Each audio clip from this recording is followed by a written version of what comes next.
What's up, sports fans? Welcome back to Opinionated Sports with Chris. We're going to talk baseball today, opening day on Thursday. So we're going to get some baseball predictions out of the way. But before we do, I'd like to talk about a new phenomenon, for a lack of better term, that's going to possibly be starting in baseball this season. So let's talk about the six-man rotation that looks like it's going to be starting this year. There's a lot of teams who've looked over the analytics, and whether you're an old school traditionalist or new school by the numbers guy, these analytics are here to stay whether you like it or not. So teams have been looking at the analytics and noticed that pitchers on 4 or more days of rest have a significantly lower ERA than pitchers who pitch on 4 or less days of rest.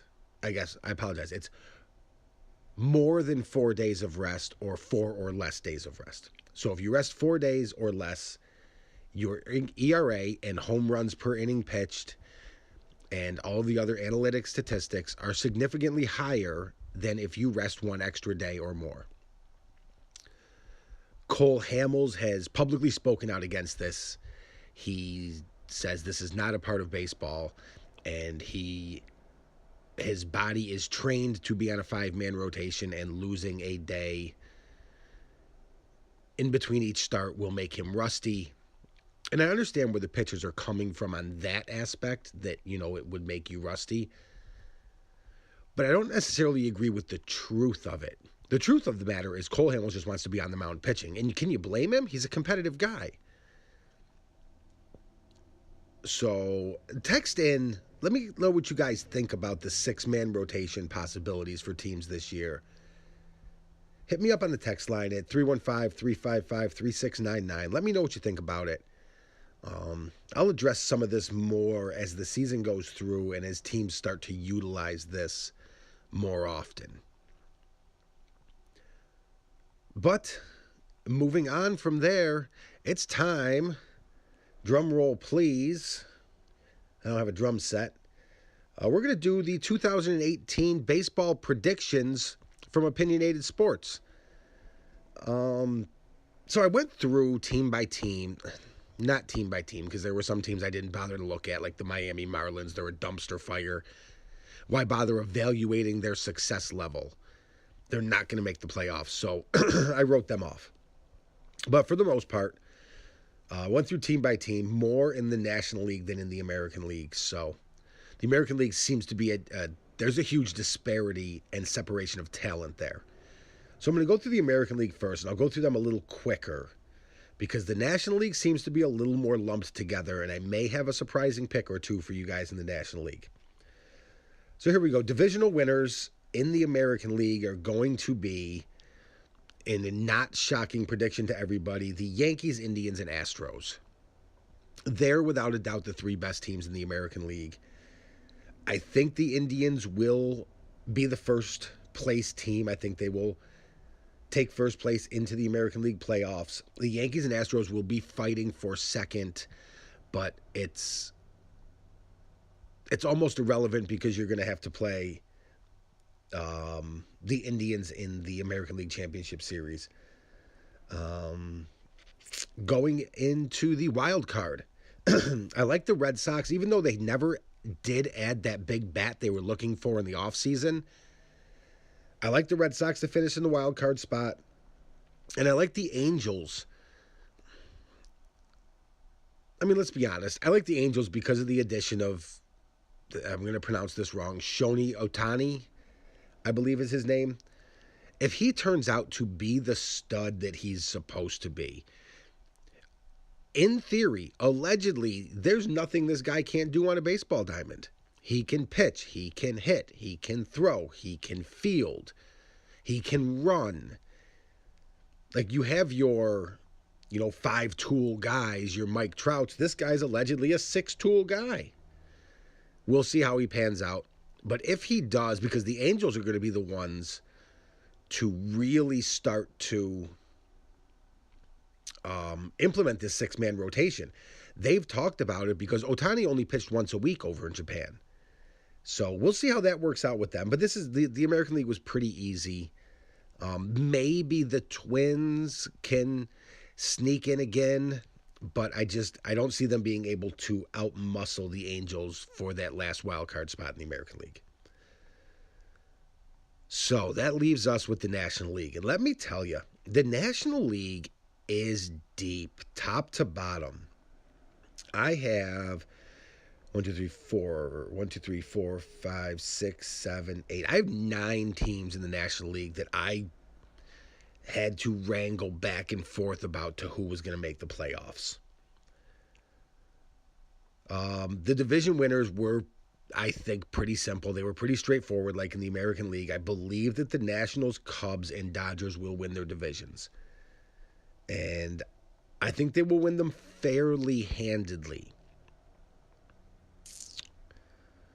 But that left me with the Rockies, the Mets, the Giants, the Diamondbacks. Just so many teams that, and I didn't even name them all there, but they have the potential to really make the playoffs in that wild card spot in the National League. But who I ended up going with is the Colorado Rockies and the New York Mets. And here's the one you guys are going to give me a hard time about, and it's fine. 2 years ago, the New York Mets were a wild card team. They played well, and it turned on them last year, and they turned into a 92-loss team last year that nobody really saw coming. But if that starting rotation can get back on track, and if Noah Syndergaard, pronunciation, apologies if I got it wrong, can get back to pitching at the level he was pitching 2 seasons ago, they made some decent offseason acquisitions in the field in additions to their lineup. And I really like the Mets to make a push for the wild card. They're not going to make a push on the Washington Nationals for the American League or for the National League East title. But I like them to make the playoffs in the wild card. So there's my predictions of who's going to make the playoffs. Pardon me. I then have the Angels beating the Red Sox in the wild card round, and I have the Rockies beating the Mets in the wild card round. So now you have Indians-Angels. I like the Indians. I just think they're too much. I think they're going to be too much for almost every team until you get to the American League Championship Series. Yankees-Astros, I think the Yankees owe the Astros one, and this will be the season pending the health of the team. I mean, obviously all things are pending injury. But man, that lineup in the Yankees organization is just so deep. I mean, when you're talking about Aaron Judge, Gary Sanchez, Giancarlo Stanton, Aaron Hicks, Greg Bird, Brett Gardner, like just top to bottom, they're Didi Gregorius. There are some question marks at second and third on who's going to start, whether it's going to be Gleyber Torres, Ronaldo Torreyes, Tyler Wade. Who's going to start at those second and third positions. But we'll see, and they're all young guys, and I think Aaron Boone in his first year as manager is going to let it play out and see who's really producing on the field, and he'll platoon them early in the season. So I got the Yankees beating the Astros and moving on, and I have a Yankees-Indians divisional series in the American League. Like I said, in the National League, I have the Rockies beating the Mets and then going on to the Nationals, where they'll lose, and the Nationals will move on to the National League Championship Series. And I have the Cubs beating the Dodgers.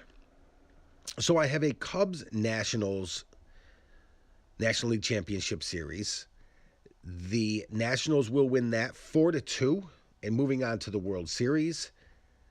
I believe that with Severino being a year older, Tanaka settling into who he's supposed to be, and Sonny Gray with an entire season in New York, that the Yankees will beat the Indians and move on to the World Series, because at the end of the day, You just can't throw strikes through that lineup.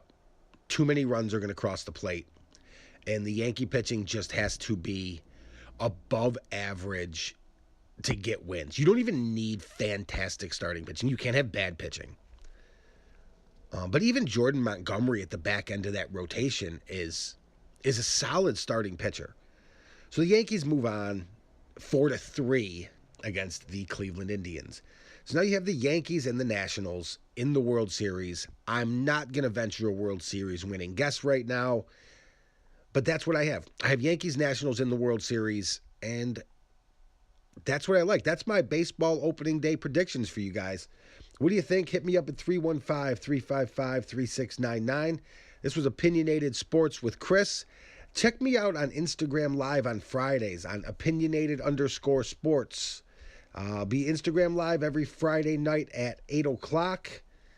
Also, I will have Instagram on Mondays with my Monday Mania to give you my wild predictions for the week in sports, and we'll touch on what happened over the weekend. All right, guys, I will talk to you guys on Sunday.